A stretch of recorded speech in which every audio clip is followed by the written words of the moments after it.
अस्सलामुअलैकुम सामीन, 15 रमज़ानुल मुबारक और 16 मार्च है। ख़बर का उन्वान है, होली के दिन एक ही गांव में 3 आदमी को कत्ल कर दिया गया। इजाफी पुलिस फोर्स वहां तैनात कर दी गई है। मामला मगरबी उत्तर प्रदेश के ज़िला बागपत का है। ख़बर तफसील सुनिए। उत्तर प्रदेश के ज़िला बागपत के छपरौली इलाके के में गांव रठोड़ा में होली पर हुए झगड़े में एक के बाद दीगरे 3 लोगों का कत्ल कर दिया गया है। सबसे पहले गांव के रहने वाले नौजवान अमित उपाध्याय 35 साल को गोली मारी गई और इसका कत्ल कर दिया गया।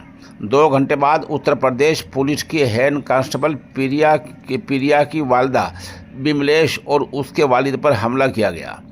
इसमें बिमलेश की दिल्ली के अस्पताल में मौत हो गई है और इस हमले में मुलजिम मनीष उर्फ मोनू का भी 2 गोली लगी लाश सुबह खेत में पड़ी मिली है। रठौड़े के ललित उपाध्याय ने बताया कि उसका भाई अमित पानीपत में नौकरी करता था। वह होली पर ख़ानदान के साथ गांव में आया था।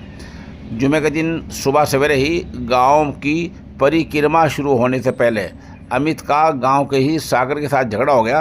गांव के लोगों ने बीच बचाव करा दिया। ललित ने बताया कि दोपहर 2 बजे सागर अपने भाई अक्षय और वंश के साथ उनके घर पहुंचा और गोलियां चलानी शुरू कर दी।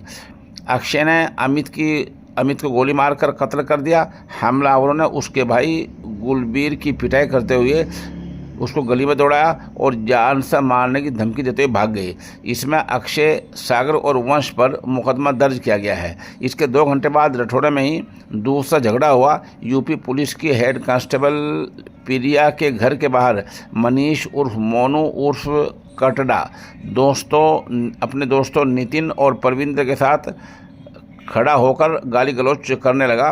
प्रिया की मां बिमलेश और वालिद रामफल ने टोका तो मुलजिमों ने दोनों पर लोहे के सरिये से हमला कर दिया। इनकी मौत इलाज के दौरान हुई है। इस तरह एक गांव में 3 मौत होने से खलबली मची हुई है। पूरे गांव में इजाफी पुलिस फोर्स तैनात कर दी गई है।